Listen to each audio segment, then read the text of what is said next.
ওম ত্রম্বকম যজামহে সুগন্ধিম পুষ্টিবর্ধনম উর্বারুকমিব বন্ধনান মৃত্যুর মোক্ষীয় মামৃতাৎ। এটাই সেই মহাশক্তিশালী মহামৃত্যুঞ্জয় মন্ত্র, যার অর্থ হচ্ছে যার তিনটি নেত্র রয়েছে, যিনি জগতের লালন পালন করেন, তার কাছে প্রার্থনা করি যে তিনি যেন আমাদের মৃত্যুর বন্ধন থেকে মুক্ত করে দেন।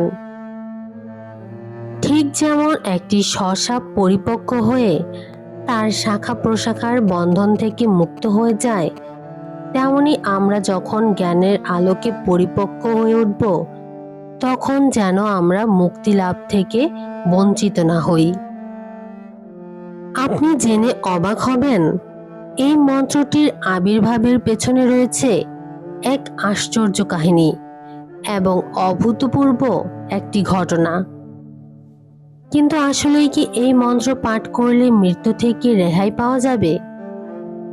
আসলেই কি এর সর্বরোগ হরণের ক্ষমতা আছে? এই মন্ত্র পাঠ করলে কি কি ধরনের ফল পাওয়া যায়? সর্বপ্রথম কে এই মন্ত্র পাঠ করে মৃত্যুর হাত থেকে রেহাই পেয়েছিল? এই সকল প্রশ্নের উত্তর নিয়েই আমাদের আজকের আয়োজন। মহামৃত্যুঞ্জয় মন্ত্র একটি সর্বরোগ হরণকারী মন্ত্র। দেবাদিদেব মহাদেবের প্রতি উৎসর্গকৃত এই মন্ত্রটি মূলত দৃষ্ট হয় ঋগ্বেদে এবং মার্কণ্ডেয় পুরাণে। সনাতন বিশ্বাসে এই মন্ত্রটি জপ করলে সাংসারিক অশান্তি ও রোগ ব্যাধি থেকে মুক্তি লাভ করার পাশাপাশি মৃত্যুকেও জয় করা যায়।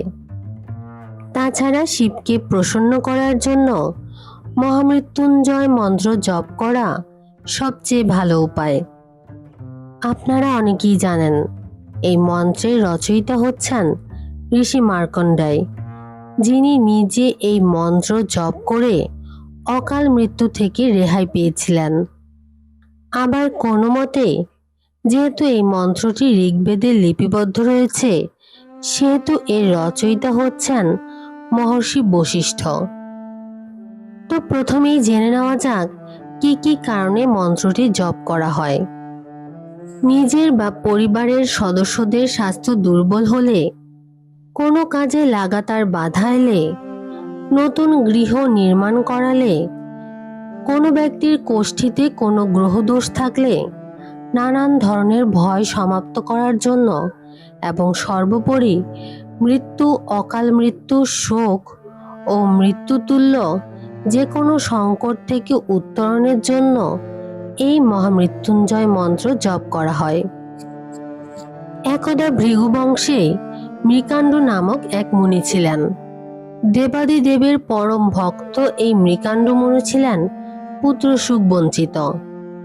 তাই তেজস্বী ও বিদ্বান পুত্র লাভের আশায় ভগবান শিবের নিত্য আরাধনা করতেন তিনি। ধর্মপরায়ণ ও জিতেন্দ্রীয় এই মুনির পিতা ডাক শোনার আকুতি নাড়া দিয়েছিল দেবাদিদেব মহাদেবকে। তাই মুনির তপস্যায় সন্তুষ্ট হয়ে একদা ভগবান শিব প্রকট হলেন মৃকাণ্ড মুনির সামনে। বললেন, হে মৃকাণ্ড মুনি, তোমাকে দুইটি বর থেকে যে কোনো একটি বর বেছে নিতে হবে। প্রথম বর হচ্ছে, তুমি এক ধার্মিক, বুদ্ধিমান ও বিদ্বান পুত্রের জনক হবে, যার আয়ুষ্কাল হবে অতি সামান্য। এবং দ্বিতীয় বরটি হচ্ছে, তুমি এক মূর্খ ও নির্বোধ সন্তানের জনক হবে, যার আয়ুষ্কাল হবে দীর্ঘ। এই দুটি বর থেকে যে কোনো একটিকে বেছে নিতে হবে মৃকাণ্ড মুনিকে। কিন্তু সেটা মোটেও সহজ কাজ নয়। তাই অনেক ভেবে মৃকাণ্ড মুনি স্বল্পায়ু এবং বুদ্ধিমান পুত্রটিকেই বর হিসেবে চাইলেন।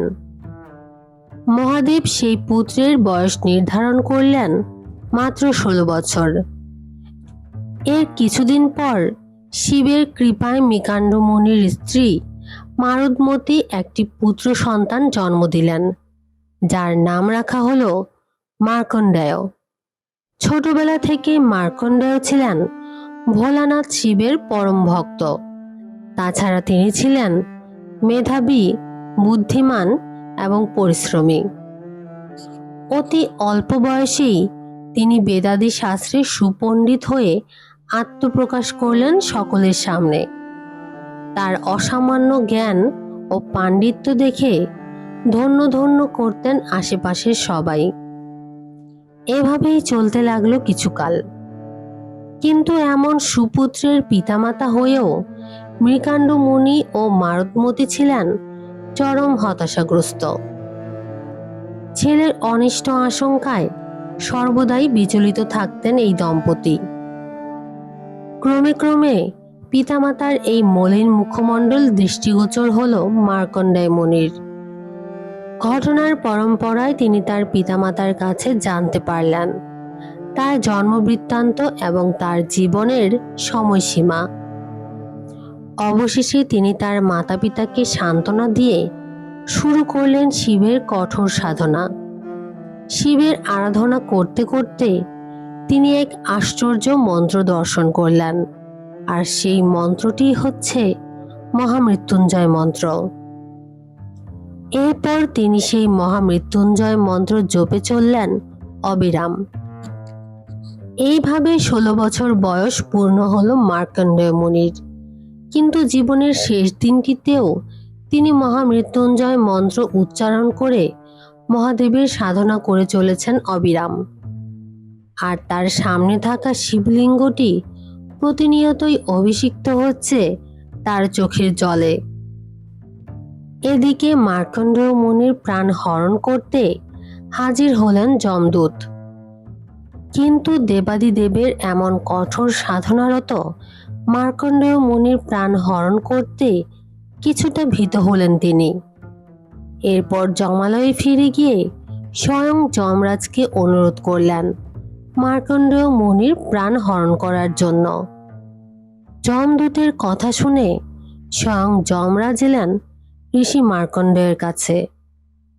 তিনি দেখলেন দেবাদিদেবের পরম ভক্ত মার্কণ্ডেয় শিবলিঙ্গকে জড়িয়ে ধরে মহামৃত্যুঞ্জয় মন্ত্র জপ করছেন এবং অঝরে কাঁদছেন।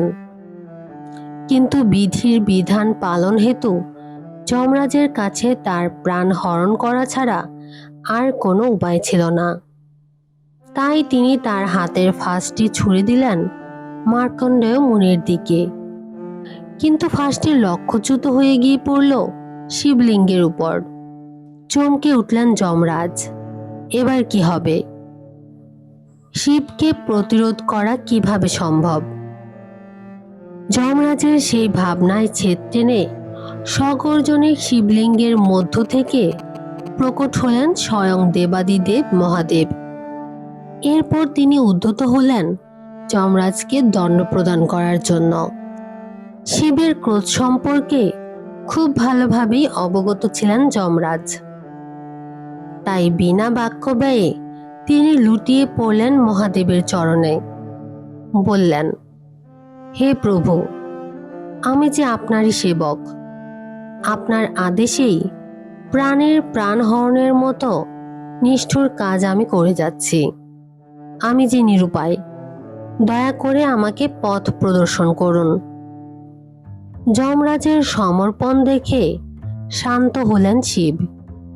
তিনি যমরাজকে মার্কণ্ডেয় মুনির প্রাণ হরণ করা থেকে বিরত থাকার উপদেশ দিলেন এবং মার্কণ্ডেয়কে দীর্ঘজীবী হওয়ার বা মতান্তরে ইচ্ছা মৃত্যুর বর প্রদান করেন। এদিকে যমরাজ তার ভুল বুঝতে পেরে দেবাদিদেবকে বললেন, হে প্রভু, আপনার আজ্ঞা সর্বোপরি। আমি আপনার ভক্ত মার্কণ্ডেয় রচিত মহামৃত্যুঞ্জয় মন্ত্র যে পাঠ করবে তাকে কষ্ট দেব না এবং মৃত্যু ভয় তাকে স্পর্শ করতে পারবে না। এই বলে শিব এবং যমরাজ একে একে প্রস্থান করলেন।